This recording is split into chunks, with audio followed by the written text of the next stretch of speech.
Okay, this is a 2002 Ford F-150 Super Crew Cab two-wheel drive with a 4.6 liter V8 engine, automatic transmission.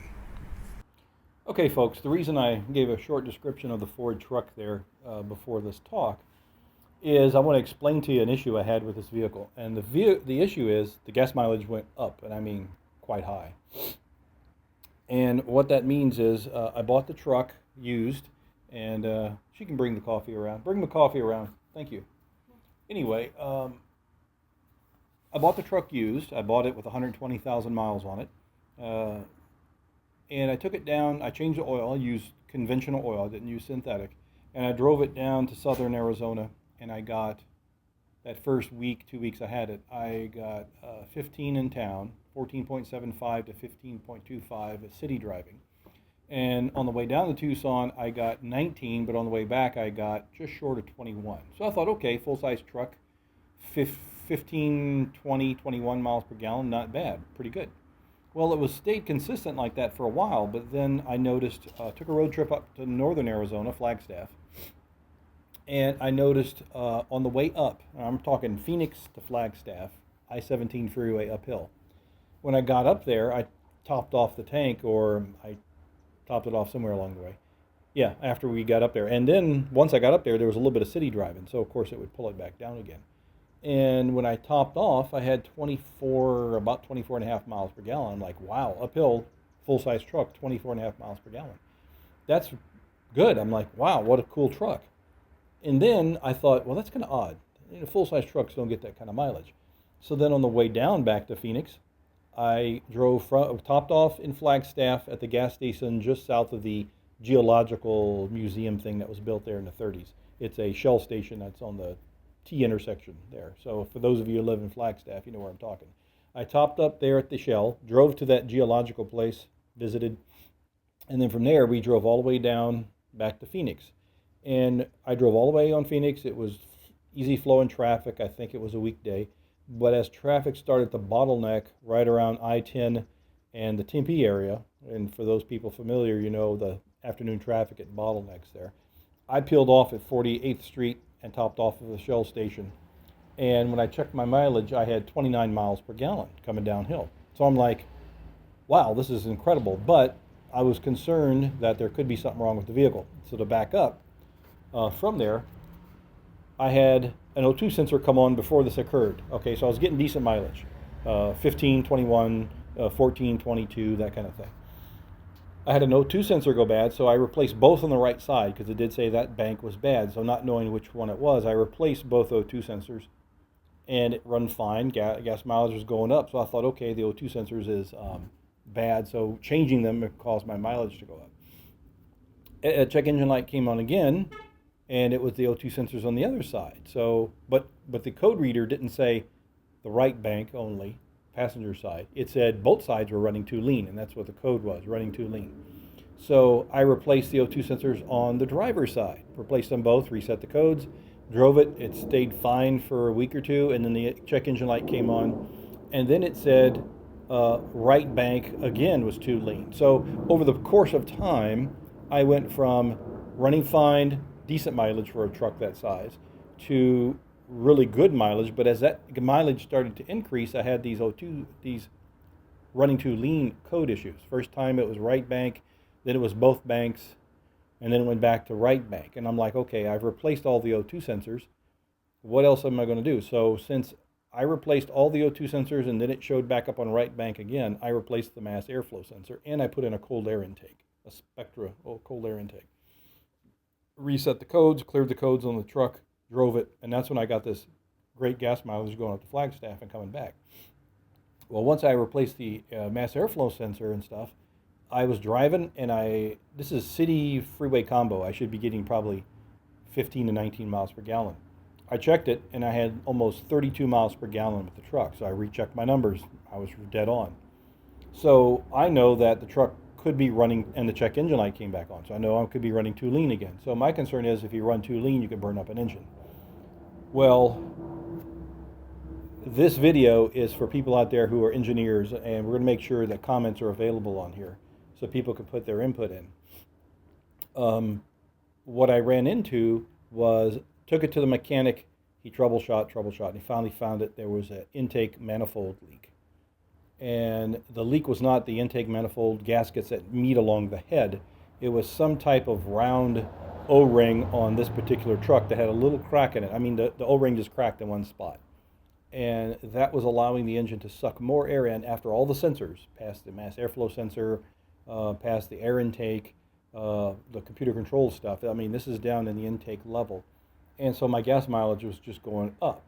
Now, I started to think if it's running too lean, it could be causing the engine to go bad. If you run the engine too lean, it can ruin it. But here's my thinking. If the engine detects it's running too lean, would not it try to compensate by adding a little more fuel? In other words, it sees a certain amount of air coming through. Now, maybe it doesn't. Maybe the mass airflow sensor can tell. Because here's what's happened. If it's sucking in more air than it needs to, and it's getting great mileage, and it's getting more air, the O2 sensors are detecting that on the other end, that there's more airflow, the fuel-air mixture is too lean, too rich, or too lean, not rich enough. Does the engine compensate and try to dump more fuel? So I would think that my mileage would have gone down because of it. But it didn't, it went up. So I'm thinking, okay, maybe it doesn't try to compensate by dumping more fuel, or if it can, maybe it's a minor regulation. Maybe it can't, so then mass airflow sensor detects this amount of air coming in, it detects it really lean on the other side, and so it just threw the code. Maybe it doesn't harm the vehicle. So this is the question to everybody out there who's a mechanic or a vehicle engineer or some type of engineer. If the intake leak was past all the sensors, right there at the base level where the air is going in just before the pistons, can it really cause the engine to be running too lean and cause it to damage it? Or should I just left it alone and got incredible gas mileage? Literally, that truck got almost 32 miles per gallon in a city freeway combo driving. And I wasn't nursing it. I was driving normal, not aggressive, but normal. And so here's my other take on this. And I don't know if this is totally legal, but I'm going to say it anyway, because a lawyer can iron it out. I'm telling everybody out there, the world, that this truck, you know what model it is, you know what size engine it is, had a small intake leak on past all the sensors, right at the base level of the intake manifold, and it was causing it to get great gas mileage. So I'm going to basically throw out there the open source, they do it for software, open source patent on ideas. So I'm throwing that on here, since I'm not modifying the Ford, I'm not trying to claim Ford patent rights, but what I'm saying is I found a source that was an accident that caused this truck to get incredible gas mileage. So I'm claiming open source patent rights to it so that nobody can patent it and steal the idea and then try to get trucks great gas mileage, but either burying it like people have done before with vehicles that get great gas mileage, and then it can't be used because somebody patented it in that way. So I'm claiming this already. September 20, what's the date today? September 24th? Yeah. September 24th, 2016. And what we're going to do is we're going to hold on to this video for probably maybe a week and then post it so nobody can try to fudge with the dates. And so I got great mileage because of that. So the engineers, if you can post comments, or mechanics, if you can post comments as to whether or not a post sensor toward the intake leak would have caused the truck to run too lean, and would I have burned it up afterwards, or if I left it that way too long. Or was it just a matter it throws an engine code because it doesn't know what to do with it, but literally you can make these vehicles get that great of gas mileage. I mean, this is proof it happens. And to say people bury it and cover it up, that's why I'm claiming this like open source patent on this idea, this small leak on the intake side, which could be designed as a feature.